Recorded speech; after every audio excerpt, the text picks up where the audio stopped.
सरकार के स्तर पर जितना काम होना था वो काम हम पूर्ण कर चुके। हमें नगर निकायों के सीमा विस्तार करना था, हम कर चुके। हम वार्डों का पुनर्गठन करना था, करके नोटिफिकेशन जारी कर चुके। और यही काम पंचायत राज। राजस्थान में पंचायत चुनाव और नगर निकाय चुनावों को लेकर गहमागहमी का माहौल है। आप देखिए कि राजस्थान सरकार में यूडीएच मंत्री झाबर सिंह खर्रा बीते दिन सीकर के दौरे पर रहे। इस दौरान जयपुर रोड स्थित अर्बन हाट बाजार में यूडीएच मंत्री झाबर सिंह खर्रा ने शेखावाटी पंचगौरव उद्योग और राजसखी मेले का शुभारंभ किया। इस दौरान पूर्व सांसद सुमेधानंद सरस्वती, एटीएम रतन कुमार स्वामी, जिला उद्योग केंद्र की महाप्रबंधक विकास सिहाग समेत कई प्रशासनिक अधिकारी मौजूद रहे।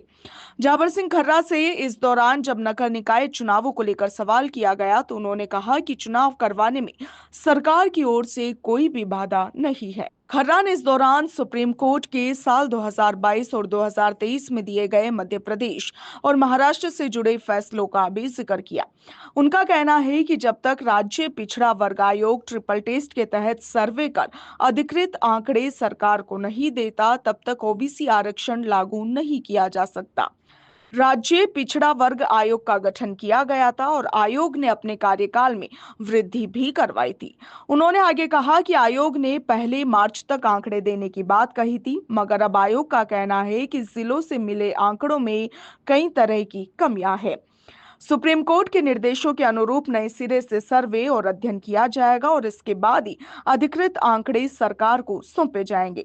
वहीं झाबर सिंह खर्रा ने इस दौरान ये भी कहा कि सुप्रीम कोर्ट ने भी स्पष्ट किया है कि यदि किसी को कोई भी आपत्ति है तो वो राजस्थान हाई कोर्ट जा सकता है। सरकार को अपने स्तर पर जो भी पुनर्गठन का काम करना था वो पूरा कर लिया गया है। नगर निकाय से जुड़े बाकी काम सितंबर तक पूरे कर लिए जाएंगे।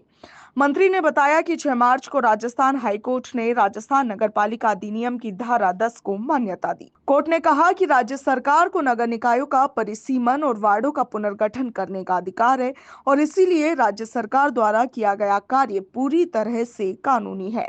झावर सिंह खर्रा ने इस दौरान कहा कि अब आगे की प्रक्रिया राज्य पिछड़ा वर्ग आयोग और राजस्थान निर्वाचन आयोग के स्तर पर ही पूरा होना है। भैया सरकार के स्तर पे तो जितना काम था वो सब काम पूरा हो चुका है। अब माननीय सर्वोच्च न्यायालय का एक निर्णय था, अन्य पिछड़ा वर्ग आयोग को राजनीतिक आरक्षण देने से पहले राज्य पिछड़ा वर्ग आयोग ट्रिपल टेस्ट के माध्यम से पिछड़ा वर्ग के सटीक आंकड़े एकत्रित करे और फिर उसी के आधार पर राज्य सरकार अन्य पिछड़ा वर्ग आयोग को राजनीतिक आरक्षण देने का निर्णय करे। तो अब ये प्रश्न अगर आप अन्य पिछड़ा वर्ग आयोग और राज्य निर्वाचन आयोग से पूछे तो ज्यादा बेहतर। सरकार के स्तर पर जितना काम होना था वो काम हम पूर्ण कर चुके। हमें नगर निकायों के सीमा विस्तार करना था, हम कर चुके। हम वार्डों का पुनर्गठन करना था, करके नोटिफिकेशन जारी कर चुके। और यही काम पंचायत राज। इसलिए सरकार के स्तर पर पूरी तैयारी है। अब राज्य निर्वाचन आयोग और राज्य पिछड़ा वर्ग आयोग अपना काम जैसे ही पूरा करें वो कभी भी चुनाव की घोषणा कर सकते हैं।